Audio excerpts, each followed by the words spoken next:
আসসালামু আলাইকুম, ফয়সাল রেকর্ডিংয়ে আপনাদের স্বাগত। তো গত ভিডিওতে আমি বেশ কিছু মাউস দেখিয়েছিলাম, এগুলো আনবক্সিং করে দেখিয়েছিলাম। আগে তো আমার কেবল এর মাউসগুলো অনেকগুলো আছে, কিন্তু ভাবলাম যে শীতকাল, মাঝে মাঝে কম্বলের নিচে গিয়েও আমাকে কম্পিউটার চাপতে হতে পারে, তাই দূরে থেকে আমি কন্ট্রোল করতে চাই। তার জন্য মূলত এই মাউসগুলো আনা। তো এখন এই ভিডিওতে এটার ভিতরে কি আছে সেটা আমি দেখতে চাই। যদিও বা এটা এখানে সিরা আবার কস্টিপ লাগাইছে, যাই হোক আশা করি যে 2 নম্বরই হবে না, দেখি কপালে কি আছে।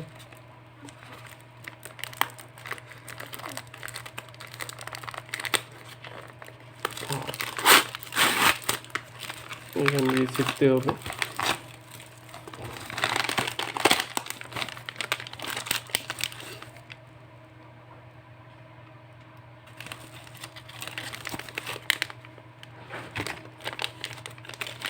তো এরপরে দেখা যাচ্ছে যে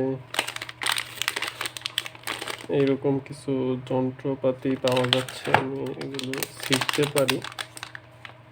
একদম প্যাকেটিং এর ভিতরে ইনটেক করা।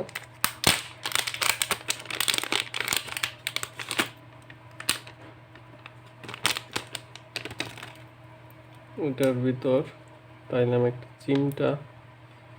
চিমটা না, এগুলা কি কাজ করে সেটা শেষে বলবো ভিডিওর। তারপরে এইরকম একটা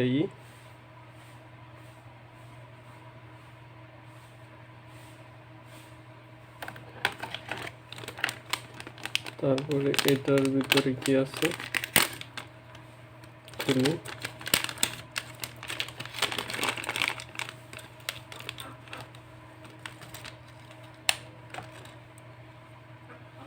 এরকম একটা সার্কিট,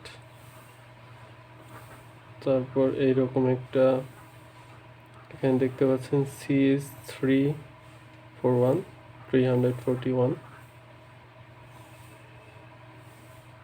এটা আবার এইভাবে খোলা যায়।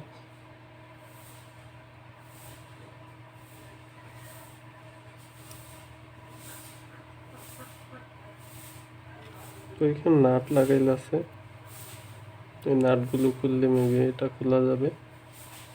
আর এখানে অনেকগুলা লাইন আছে, আর এটা তো আমি ইউএসবি-তে লাগাতে পারবো। সাথে কেবলের এটা কানেক্ট করতে হবে, এই কেবলটা। আর এইখানে হলো যে কম্পিউটারের মাদারবোর্ডের যে বায়োস আছে বা বায়োস আইসি আছে, বা ওই রাউটারের যে বায়োস আইসি আছে, মানে যেটাতে করা থাকে, ফ্ল্যাশ করা থাকে।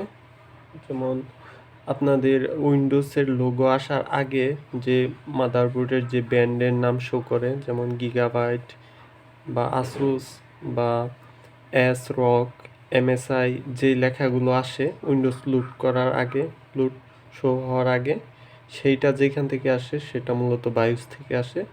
তো বায়োস যদি উল্টাপাল্টা আপনারা করেন, যে ফ্লাশিং মানে বায়োস আপডেট করতে চান, সেক্ষেত্রে দেখা যাবে যে বায়োসের সফটওয়্যার চলে গেছে। তো এইখানে বায়োস আপনারা চিমটাতে লাগিয়ে সেক্ষেত্রে এগুলা দিয়ে আপনারা প্রোগ্রামিং করতে পারেন, বায়োসটা রিফ্লাশ করতে পারেন। অথবা দেখা যায় যে রাউটারের ফ্রেমওয়ার্ক ফ্লাশ করতে গিয়ে, রাউটারের সফটওয়্যার আপডেট করতে গিয়ে ওইগুলো রাউটার ব্রিক হয়ে যায়। আমার অলরেডি কয়েকটা রাউটার ব্রিক হয়ে আসবে, ডেড হয়ে আছে। তো আমি চিন্তা ভাবনা করলাম যে সেই রাউটারের যে বায়োসগুলো সেগুলো আমি এগুলোর মাধ্যমে আপডেট করতে পারি কিনা। তো নেক্সটে কথা হবে বা দেখা হবে, আল্লাহ চাহে তো। তো এই ভিডিও পর্যন্তই, আল্লাহ হাফেজ।